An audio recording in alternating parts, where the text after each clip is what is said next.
میرے نبی نے ایک قدم کے ساتھ ساری مسافت طے کر لی ہے. ایک قدم حضور نے رکھا تو 500 سال کی مسافت طے ہو گئی.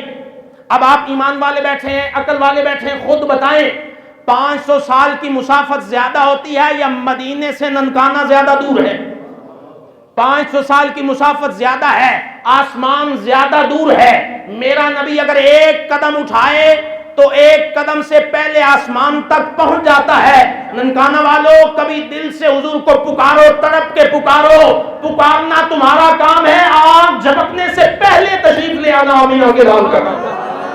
سبحان اللہ, سبحان اللہ. آنکھ جھپکنے سے بھی پہلے آنا حضور کا کام ہے. حضور کے لیے کوئی فاصلہ نہیں ہے, حضور کے لیے کوئی فاصلہ نہیں ہے.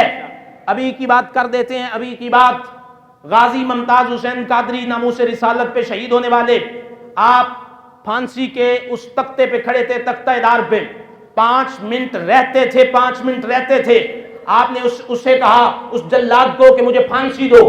جلاد کہنے لگا تجھے جلدی کیا ہے, 5 منٹ تیرے رہتے ہیں. حضرت غازی ممتاز حسین قادری رحمت اللہ تعالی علیہ کہنے لگے تو مجھے 5 منٹ کا لالچ دیتا ہے, تجھے کیا پتا, میری نظر سے دیکھ آمینہ کے لال مجھے خود لینے کے لیے آئے ہوئے. حضور اپنے غلاموں کے پاس آتے ہیں, میری نظر سے دیکھ آمینہ کے لال خود آئے ہوئے ہیں, حضور خود آئے ہوئے ہیں. فکر کر تعمیر دل کی وہ یہیں آ جائے گا, جس دن بن گیا مکان خود ہی مکیں آ جائے گا, جس دن بن گیا مکان خود ہی مکیں آ جائے گا. غزالی زمان ان کے بارے میں لکھا ہے, اور مسجد بھی ہے جہاں ان کا مدرسہ تھا, سید احمد سعید کاظمی رحمت اللہ تعالی علیہ. آپ حاضر و ناظر پہ تقریر فرما رہے تھے, اور یہ ان کے بارے میں لکھا گیا ہے. وہاں جس جگہ پہ وہ یہ تقریر کر رہے تھے, اس واقعے کے بعد وہاں مسجد بنی, میں آپ کو بتاتا ہوں. آپ حاضر و ناظر پہ گفتگو کر رہے تھے کہ حضور حاضر و ناظر ہیں, جس جگہ جانا چاہے چلے جاتے ہیں. امتی پکارے, دل سے پکارے, اس کی پکار سچی ہو تو حضور ضرور آتے ہیں. تو ایک بندہ کھڑا ہو گیا, کہنے لگا جی یہ آپ اپنی طرف سے بات کر رہے ہیں, ثابت کریں. اگر حضور اور ناظر حاضر و ناظر ہیں تو آپ ثابت کریں. آپ جلال میں آ گئے, آپ فرمانے لگے تیری نصیب اور تیرا منہ اور تیری قسمت تو ایسی نہیں تھی کہ تجھے یہ والا مقام اور مرتبہ دیا جاتا, کہ تیری اس بات کو سنا جاتا اور تیرے سامنے حضور کو حاضر و ناظر کیا جاتا. لیکن فرمانے لگے پھر دیکھ, مجھے سائیوں نے, میرے آقا نے حکم دیا ہے, سید یہ تجھ سے سوال کر رہا ہے کہ حضور کو حاضر و ناظر کر کے دکھا دے. تو فرمایا اسے دکھا دے. سارے مجمع نے دیکھا ہے. غزالی زمانے یوں ہاتھ اٹھایا, فرمایا ادھر دیکھ, تجھے اللہ کے محبوب نظر آئیں گے. وہ کہنے لگا سبحان اللہ, غلاموں کے ہاتھوں میں اللہ کے نبی کی تصویر نظر آ رہی ہے, غلاموں کے ہاتھوں میں حضور نظر آ رہے ہیں. تو آپ فرمانے لگے اب مانا ہے کہ نہیں مانا؟ کہنے لگا جی مان گیا ہوں. وہاں پہ مسجد بنائی گئی جسے دیدار والی مسجد کہا جاتا ہے. حضور حاضر و ناظر ہیں, حضور اس وقت بھی ہمیں دیکھ رہے ہیں. حضور کا کام یہی ہے النظر فی اعمال امتی, کے حضور اپنے امتیوں کے عمل کو دیکھتے ہیں کہ میرا امتی کیا کر رہا ہے.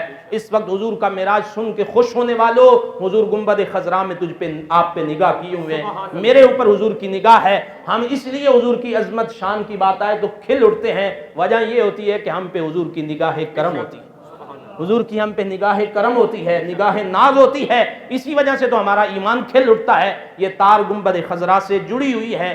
جن کے چہرے کھل جاتے ہیں حضور کا نام اور مقام سن کے, جن کے دل کو تسکین اور روح کو تسکین ملتی ہے, وہ خوش ہو جائے کہ وہ عام بندہ نہیں ہے, اس کا رابطہ گنبد خضراء سے جڑا ہوا ہے, اس کا تعلق حضور کی مبارک روحانی اور جسمانی طاقت کے ساتھ جڑا ہوا ہے. کریم آقا علیہ السلام حضور کو یہ معراج شریف ہوا. اب تھوڑا سا پیچھے آئے, میں نے جو آیت کریمہ پڑھی اس میں تھا والضحیٰ واللیل اذا سجا.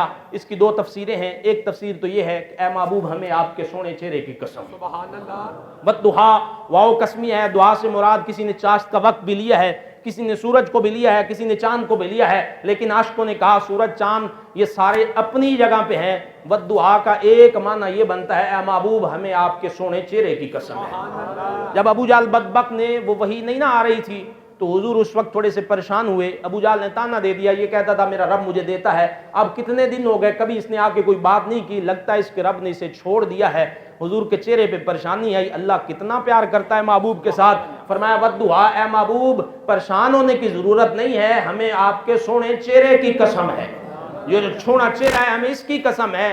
واللیل اذا سجا, دوسری قسم اٹھائی، اے محبوب ہمیں آپ کی زلف عنبری کی قسم ہے۔ اور اس میں ایک بات جو میں اپنے موضوع کے مطابق کرنا چاہتا ہوں وہ یہ ہے، فرمایا اے محبوب ہمیں رات کی قسم ہے جب رات چھا جاتی ہے، لیل رات کو بھی کہتے ہیں، اذا جب سجا چھا جاتی ہے۔ حضور کو جو معراج ہوئی تھی رجب المرجب کی 27ویں کی رات تھی، اس رات، وہ رات کیوں منتخب ہوئی، کیوں اس رات کو چنا گیا؟ وجہ یہ ہے کہ اس رات چاند بھی ڈوب جاتا ہے، چاندنی رات نہیں ہوتی، چاند رات کے کسی پیر میں بھی طلوع نہیں ہوتا، تو اللہ نے وہ رات چنی جس رات میں چاند بھی نہیں ہے، چاند بھی نہیں ہے۔ یہاں پہ علماء نے بڑا پیارا سمجھایا، اس وجہ سے وہ رات چنی گئی۔ اگر چاند والی رات ہوتی تو کوئی کہہ سکتا تھا کہ حضور اگر اللہ کی بارگاہ میں گئے ہیں، وہاں نظارے کیے ہیں، آسمانوں کی سیر کی ہے، اللہ کی طرف سے عجائبات کو دیکھا ہے، اللہ کی طرف سے مناظر دیکھے ہیں، تو وہ چاند کی روشنی میں دیکھے ہیں، لہذا رب تعالیٰ نے رات بھی وہ چنی ہے تاکہ دنیا والوں کو پتہ چل جائے کہ میرا محبوب چاند کا محتاج نہیں ہے، سورج کا محتاج نہیں ہے، بلکہ چاند اور سورج تو وہ ہیں جن کی روشنی میرے نبی کے نور کی محتاج ہے۔ یہ ہر شے حضور کی محتاج ہے، حضور کی محتاج ہے۔ اور پھر امام فخر الدین رازی رحمۃ اللہ تعالی علیہ نے لکھا کہ یہ ایک تو یہ بھی بات ہے اور دوسری یہ بھی بات ہے کہ زمین ہے نا، زمین، آسمان اور زمین، ان دونوں کا آپس میں مکالمہ ہوا، مباحثہ ہوا۔ آسمان کہنے لگا، بات بڑی پیاری، آسمان کہنے لگا اے زمین میں تجھ سے اچھا ہوں، بہتر ہوں۔ زمین کہنے لگی دلیل کیا ہے؟ کہنے لگا میں بلند ہوں، میں بلند ہوں تو لہٰذا میں بہتر ہوں۔ زمین کہنے لگی بلند ہونے سے بندہ بہتر نہیں ہوتا، بلند پاس ہوں تو بندہ بہتر ہوتا ہے۔ اونچا ہونے سے بندہ بہتر نہیں ہوتا، اونچے پاس ہوں تو بندہ زیادہ بہتر ہوتا ہے۔ وہ کہنے لگا سمجھا نہیں ہوں، کہا نہیں تو اگلی بات کر پھر تجھے سمجھاتی ہوں۔ امام راضی رحمۃ اللہ تعالی علیہ لکھتے ہیں آسمان کہنے لگا دوسری میری شان تجھ سے زیادہ یہ ہے کہ میرے پاس چاند ہے، میرے پاس سورج ہے، ستارے ہیں، اس لیے میں بہتر ہوں، تیرے پاس کیا ہے؟ زمین کا جواب سننا، امام راضی فرماتے ہیں زمین آسمان سے کہنے لگی ٹھیک ہے بھائی تیرے پاس چاند بھی ہے، سورج بھی ہے، ستارے بھی ہیں، لیکن جس محمد کے قدموں میں آ کر چاند سورج ستارے آ کر جھکتے ہیں وہ سونا محمد تو میرے پاس ہے۔ سبحان اللہ، سبحان اللہ، اب بتا تو بہتر ہے یا میں بہتر ہوں؟ سبحان اللہ۔ چاند سورج ستارے جس سے بھیگ لیتے ہیں وہ میرے پاس ہے، تو کہتا ہے میں اونچا ہوں، تجھ سے اونچے مصطفیٰ ہیں وہ میرے پاس ہیں۔ آسمان کہنے لگا بات تو بھئی تیری بڑی ہے، واقعی بات تیری بڑی ہے، میرے پاس مصطفیٰ نہیں ہے۔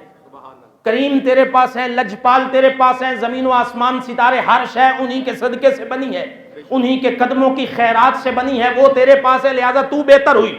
آسمان نے اللہ کی بارگاہ میں دعا کر دی یا اللہ یہ اعزاز مجھے بھی نصیب ہونا چاہیے، مجھ سے یہ برداشت نہیں ہوتا، زمین کے پاس تو سونا ہے میرے پاس نہیں ہے۔ رب کریم نے فرمایا اے آسمان مجھ سے مانگنے والا کبھی خالی نہیں جاتا، ہم کسی کو خالی نہیں لٹاتے، تو نے مانگا ہے تمہیں بھی ہم یہ اعزاز دیں گے، ایک وقت آئے گا جب میرا سونا تیری چھاتی پہ اپنے قدم لگائے گا۔ سبحان اللہ، نعرہ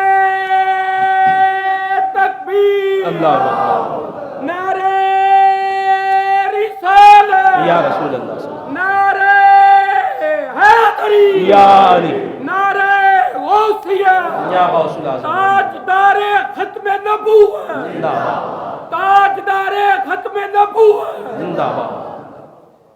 اب یہ اعزاز آسمان کو بھی ملنا تھا، اور بعض تفاسیر میں یہ بھی ہے کہ انبیاء کرام نے بھی اللہ کی بارگاہ میں دعا کی یا اللہ جو تو نے ہم سے وعدہ لیا تھا جب ہم اس دور میں تھے جب روحیں تو نے بنائی اور تو نے وعدہ لیا وَإِذْ أَخَذَ اللَّهُ مِيثَاقَ النَّبِيِّينَ کہ اے نبیوں میں تم سب سے وعدہ لیتا ہوں جب میرا نبی آ جائے تو اپنی نبوت اور رسالت چھوڑ دینا، اپنی کتابیں چھوڑ دینا، میرے نبی کی مدد کرنا، اس کے ساتھ چلنا، اس کی امت ہو جانا، تو یا اللہ ہمیں کوئی اعزاز تو عطا فرما۔ تو اللہ کریم نے ان کی بھی یہ دعا سنی اور